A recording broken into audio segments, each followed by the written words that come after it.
दोस्तों आपके mobile phone के सिम कार्ड को लेकर अगले महीने 1 सितंबर से लागू होंगे 4 नए नियम। चाहे आपके पास किसी भी कंपनी की किसी भी टेलीकॉम ऑपरेटर की सिम कार्ड है, for example Airtel, Vodafone Idea, Jio वगैरह किसी की भी, तो ये सभी नए नियम आपको जरूर जान लेना चाहिए। देखिए पहला अपडेट कि 1 सितंबर से ब्लैकलिस्ट कर दिए जाएंगे ये सिम कार्ड स्पैम कॉलर्स पर नकल कसने के लिए। ट्राई की तरफ से ये नया नियम लागू किया जा रहा है। टेलीकॉम डिपार्टमेंट ने इन नियमों को लेकर अपने ऑफिशियल ट्विटर हैंडल पर एक पोस्ट भी जारी किया है और DOT यानी कि डिपार्टमेंट ऑफ टेलीकम्युनिकेशन के इस लेटेस्ट पोस्ट में ट्राई के नए नियम को लेकर जानकारी दी गई है। ट्राई का मतलब तो आप समझ गए होंगे, telecom regulatory authority of India, यानी जो भारतीय दूरसंचार नियामक प्राधिकरण है, वो देश में ये नए नियम लागू करने जा रहा है सिम कार्ड को लेकर। अब नए नियमों में देखिए ये नियम जो है ट्राई की तरफ से फेक और स्पैम कॉल्स पर रोक लगाने के लिए और इस तरह के कॉल्स को खत्म करने की कड़ी में ये नियम लागू किए जा रहे हैं। आइए देखते हैं पहला नियम देखिए क्या होगा। ट्राई के नए नियम के मुताबिक अगर कोई भी संस्था आपको स्पैम कॉल करती पाई जाती है तो उस संस्था के सभी टेलीकॉम रिसोर्स काट दिए जाएंगे और इतना ही नहीं, इस संस्था को सभी दूरसंचार ऑपरेटरों द्वारा 2 साल तक के लिए ब्लैक लिस्ट भी कर दिया जाएगा। यानी उस कंपनी उस ऑर्गेनाइजेशन को अगले 2 साल तक कोई भी कंपनी नए मोबाइल नंबर नहीं देगी, टेलीकॉम सर्विस नहीं देगी। ये सख्त नियम लागू किया जा रहा है ट्राई की तरफ से। अब यहाँ स्पैम कॉल का मतलब तो आप समझ रहे होंगे, आए दिन हमें कई तरह के इस तरह के फर्जी फोन आते हैं। आपकी फला जगह लॉटरी लग गई या क्रेडिट कार्ड चाहिए, मतलब जिन्होंने नहीं बल्कि जो फर्जी कॉल होते हैं इस तरह के लोगों को बहाने से किए जाते हैं। कई बार आते हैं ना कंपनी के कॉल, तो वैसे कॉल आने पर अब सीधा उस संस्था को 2 साल तक के लिए ब्लैक लिस्ट किया जाएगा। हालांकि यहाँ समझना होगा दोस्तों आपको ये बात कि नए नियम के साथ किसी भी व्यक्ति जो कि टेली मार्केटिंग या प्रमोशन के लिए अपना मोबाइल नंबर इस्तेमाल कर रहा है, उसका नंबर भी 2 साल तक के लिए ब्लैक लिस्ट कर दिया जाएगा, है ना। तो ये पहला नियम तो ये हो गया स्पैम कॉल करने वाली कंपनियों के लिए। अब देखिए दूसरा तीसरा अपडेट ट्राई की तरफ से क्या निर्देश जारी किए गए हैं। 1 सितंबर 2024 से ऐसे किसी भी SMS को भी डिलीवर करने की अनुमति नहीं दी जाएगी जिसमें ऐसे स्पैम वाले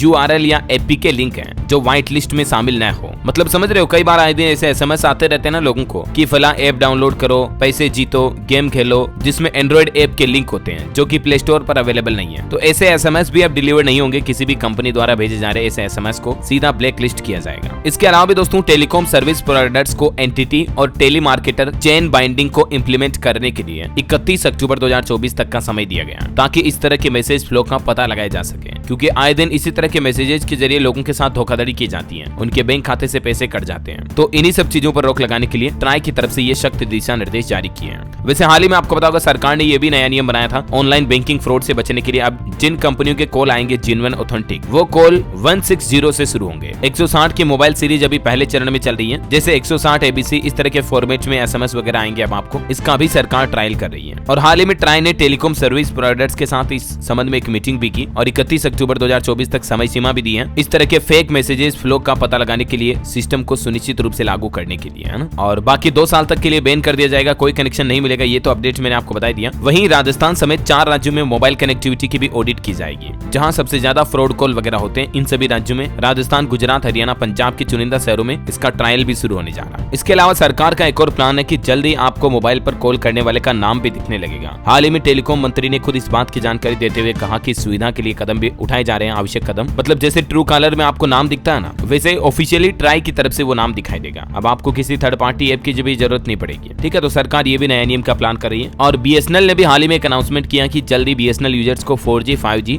यूनिवर्सल कंबाइंड सिम लॉन्च करेगी कंपनी, जो कि कंपनी की रिवाइवल का हिस्सा होगा। देश में अभी BSNL के तकरीबन 8.5 करोड़ से भी ज्यादा यूजर हैं। वैसे अलग अलग टेलीकॉम कंपनियों के कितने यूजर हैं ये लिस्ट भी आप देख सकते हैं। हमारे देश में अभी जियो के 47 करोड़ से ज्यादा यूजर हैं, एयरटेल के 38 करोड़, वोडाफोन आइडिया के 21 करोड़ और 8.5 करोड़ से ज्यादा BSNL के यूजर हैं, है ना। तो दोस्तों ये सिम कार्ड वगैरह को लेकर जो नए नियम, बड़े बदलाव और ट्राई की तरफ से जो 4 बड़े दिशा निर्देश थे, उम्मीद है आपको जरूर जानने मिले होंगे। वैसे आप मुझे कमेंट करके बताइए दोस्तों कि आप अभी कौन सी कंपनी का सिम कार्ड इस्तेमाल कर रहे हैं, एयरटेल, जियो, वोडाफोन आइडिया या BSNL। कमेंट में लिखिए और बाकी इस वीडियो को लाइक और शेयर जरूर करना। DLS न्यूज चैनल को सब्सक्राइब करके बेल आइकन जरूर दबा देना, रोजाना ऐसी इन्फॉर्मेटिव काम की खबरें देखते रहने के लिए। जय हिंद, जय भारत, वंदे मातरम।